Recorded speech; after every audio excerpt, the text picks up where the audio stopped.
that with anybody. We don't have, nobody has to know that but us. Sonny's from Sandown, New Hampshire, and Dr. David Barbie is with us as well. Sonny was a lung cancer patient. How did you get word on what was going on? I think it was about February of 2021. I just started having the tickle cough at night, and I just thought, you know, that's a standard during the winter time. But then by June, I started having more trouble breathing. And in July, I saw my primary care for the first time, and they diagnosed me with having asthma and gave me all the necessary medicine for that. But the cough just got worse, and in August, I got a X-ray. Actually, I had an X-ray in July as well, but they didn't show anything. But then by the middle of August, I really couldn't breathe. I was going in about my 6th visit to the primary care, and I couldn't breathe. I could barely speak. You couldn't hear me on the phone. And finally, I was given a CAT scan. I think it was approximately a year ago today. And they found a baseball-sized tumor that was leaning up against my breathing tube in my right lung, which was nearly collapsed. And I was completely shocked. I believe it was the next day we went into the emergency room at Brigham and Women's. And by that night, 9 p.m., my husband and I found out I had stage 4 non-small cell lung cancer, which was shocking to me because I literally, even when I didn't feel well, I was riding my Peloton every single day. I just went low impact. I'm a very fit person, and I've led a life, you know, in general as a non-smoker, very healthy. And so when I was admitted to the hospital, that's when I was introduced to Dr. Barbie, and he had a strong suspicion this could be a genetic type of lung cancer. Dr. Barbie is a thoracic medical oncologist. How common is Sonny's story? It's increasingly common. Traditionally, we think of lung cancer occurring in smokers, but more recently, especially with all the research that's been going on, we found that in younger patients, but also in older patients that have never smoked, there tends to be a very special type of lung cancer where they're driven, as Sonny was mentioning, by often a single gene, an oncogene, and in her case, it was the ALK gene.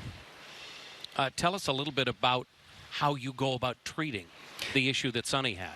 Yeah, so when we suspect something like this, instead of just starting chemotherapy right away, the most urgent thing is to run molecular tests. And that's what can be challenging is their DNA tests. And fortunately, we have them optimized. And so we ran it very quickly and pretty much within a few days found this ALK gene and got her started on a pill right away. That sounds about, if you've got to get treated for cancer, that sounds about the way to get treated. It was amazing. I mean, literally, I went from not being able to breathe, barely being able to walk around the hospital floor, to, I mean, I was doing laps around the floor.